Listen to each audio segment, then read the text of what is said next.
ဆိုလည်းပဲသုံးမှာပဲမြန်မာနိုင်ငံမှာအလို့သမားရှားပါမှုပြဿနာနဲ့ကျွန်တော်တို့ကဒီပေါင်းသက်စီသုံးမှသာလျင်အဆင်ပြေမှာပေါ့အဆင်ပြေတဲ့အခါကျတော့အမျိုးသမီးတွေထမင်းအိုးဟင်းအိုးချက်သလိုပဲဓာတ်အိုးပေါက်သွားတယ်ဆိုရင်တော့ပေါက်သွားတာပဲဒီမြေစီကတော့အိုးဖာတဲ့တိတ်နဲ့အလားသဏ္ဍာန်တူတာပေါ့အဲ့ဒါဇီဝမြေစီကနည်းနည်းတော့သူကအနှံ့အသက်ရှိတယ်။ဘာကြောင့်ရှိလဲဆိုလို့ရှိရင်အမိုင်နိုဒရက်ဆင်တွေပါတာပေါ့။အညာမှာဆိုလို့ရှိရင်ကျွန်တော်တို့ကနှမ်းပတ်ပုတ်ဆိုတဲ့သဘောတရားမျိုးကစဘာကိုအပင်အရန်ပွားစေနိုင်တဲ့ dressing တွေပေါ့။တနည်းစဘာကိုအောင်ခဲ့တဲ့အခါကျပြန်တော့လည်းပဲစဘာရဲ့ weight ချိန်ကသူကပိတ်တဲ့ချိန်လွန်ကျူးတော့မဟုတ်ပါဘူးတတင်းမှာ20သားအစိတ်သားလောက်ပဲတိုးတာပါ။ဘာကြောင့်တိုးတာလဲ mechanism ပေါ့။ magnesium နဲ့ပတ်သက်တဲ့စခါးကိုသူကသုံးစွဲထားသေးတယ်။ဇဗနံမှာဝတ်မုံကူဖို့ရန်အတွက်ကျွန်တော်တို့ကဇဝက်သားတို့လက်ချားတို့ကိုလည်းသုံးထားတယ်ပေါ့နော်။ကုန်စည်နှုန်းတွေက accessory ကသူ့အတွင်းထဲမှာပါနေတဲ့ကုန်ရောကုန်ညံကအမဲ40ကျော်ဆိုတော့မြန်မာနိုင်ငံမှာကနိုင်ငံရေးအမျိုးမျိုးလေးတွေအပြောင်းလဲလေးတွေပြဿနာလေးတွေကြောင့်ကုန်စည်နှုန်းတွေကအရန်ကြီးပေမဲ့တောင်သူအကျိုးပြုဆိုတော့ကျွန်တော်တို့ကဈေးနှုန်းကတက်လို့မရဘူးပေါ့နော်အဲ့တော့တောင်သူအများစုကိုဖြတ်နိုင်ဖို့ရန်လည်းအများကြီးစူးစမ်းနေပါတယ်လို့ဒီဘက်ဟင်္ဒရာနဲ့နီးတဲ့ဒံဘီတိုက်နေကြတော့မလဲလဲဝင်းစီကိုကျွန်တော်တို့ကတောင်သူသက်သာဖို့ရန်ကိုယ်စလဲပြီးခဲ့တယ်ပေါ့ဟိုဘက်ကြံကင်းမြန်အောင်ကြတော့အောင်မျိုးကိုကျွန်တော်တို့ကကိုယ်စလဲပေးလိုက်တာပေါ့ဒီဘက်ကကြံကင်းသားလေးမရောက်ခင်ဘေးရဲပေါ့ဘေးရဲကြတော့မောင်ရဲမျိုးဝင်းတို့ကိုကျွန်တော်တို့ကိုယ်စလဲချပေးခဲ့တယ်ဘလို့လောက်ရပါတယ်ဘလို့အောင်မြင်နေကြတယ်ဆိုတဲ့ဥစ္စာကိုရဲမျိုးဝင်းတော့4နှစ်တိုင်သုံးခဲ့ပြီဒီမက်လဲဝင်းကတော့အခုနှစ်မှာ2နှစ်ပဲဇက်တိုက်သုံးတာပေါ့သူတို့ကတော့ဟိုကောင်းမှန်းသိတဲ့အတွက်ကြောင့်ဓာတုမြေစီတွေကအဖက်ဖက်ကနေပြီးတော့ဈေးကြီးတဲ့အခါကျတော့အခုကျတော့စဘာတင်း100ကို10သိန်းဈေးလောက်ပဲရှိတယ်ပေါ့10သိန်းဈေးလောက်ပဲရှိတဲ့အခါကျတော့တောင်သူကကောက်သွားတဲ့သဘောပြောနိုင်မှကြံတယ်နွားတရှင်းနဲ့မြေကိုလန်မျိုးစားပြန်ရင်အာကယောက်ျားဆိုသလိုပဲဘလို့ဖြစ်နေလဲဆိုတော့ဟိုမိမိရင်းတာထက်အမြဲရဖို့ရန်ကိုလည်းပဲမစင်စားရဘူးအရှုံးကိုပဲအရန်မပေါ်ဖို့ရန်အတွက်တောင်သူတွေစူးစမ်းနေတဲ့အချိန်မှာတတ်နိုင်တဲ့၍နိုင်ငံတကာနည်းပညာကိုရတယ်မြန်မာနိုင်ငံမှာကအပေါင်းသက်စီပိုးသက်စီဓာတုကိုလွန်ကျူးသုံးစွဲထားတဲ့မြေကိုအခုလိုပြန်လဲပြီးတော့ပြုပြင်တဲ့နီးစနစ်ကိုရလိုက်တာတောင်သူအများစုကိုကူညီရကဲတင်ရကြပါတယ်လို့အဲ့တော့အားလုံးပဲမင်္ဂလာပါ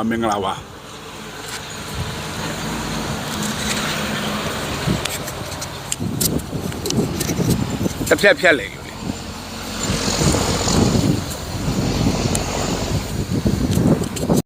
ဟုတ်ကဲ့မင်္ဂလာပါခင်ဗျနွားသေးနဲ့အများကြီးအောင်မြေကိုပြုတ်ပြင်နွားသေးနဲ့အများကြီးအောင်အထွတ်တိုးနွားသေးနဲ့အများကြီးအောင်ယောဂကင်းရှင်းခြင်းဆိုတဲ့ဒီမြေစီတွေအားလုံးကိုအခုမြင်တွေ့နေတာတော့ကျွန်တော်တို့အေယာဝတီတိုင်းဒေသကြီးဟင်္ဒရာမြို့နယ်ဒံဘီတိုက်နယ်အုပ်စုတောင်ထဲကြီးရွာကကျွန်တော်တို့မလဲလဲဝင်းရဲ့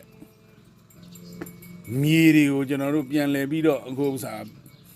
ရုပ်ဂုဏ်တတ္တိအာဟာရဂုဏ်တတ္တိတွေအားလုံးသိကုန်တဲ့အရာတွေကိုကျွန်တော်တို့ပြန်လဲပြီးတော့မြေတွေကိုမြေရှင်အဖြစ်အသက်သွင်းတဲ့နေရာမှာအခုလိုစွမ်းထက်တာမြေပြင်မြေကန်အထွတ်တိုးမြေစီတွေကိုကျွန်တော်တို့တဧကကိုထွန်းဆက်မမောင်းငယ်မှာ3အိတ်ချိုးပင်ပွားချိန်မှာတအိတ်နဲ့ခါတိုင်းနှစ်တွေသုံးနေကြမြေစီ2ချက်ဖိုးဓာတုမြေစီ2ချက်ဖိုးကိုကျွန်တော်တို့တစ်ချက်ဖိုးနဲ့ပြန်လဲပြီးတော့ရှော့ချတဲ့နိစနစ်အောင်မြင်ခဲ့တာဒါ2နှစ်ခန့်ဖြစ်သွားပါပြီ2နှစ်ဖြစ်သွားပါပြီအဲ့တော့မှုတ်ကချိန်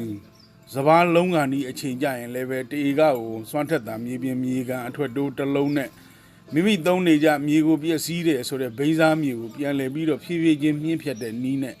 2ချက်ဖိုးကျွေးနေကြအရာကိုတစ်ချက်ဖိုးထည့်သွင်းခြင်းဖြင့်ကျွန်တော်တို့ပြန်လဲပြီးတော့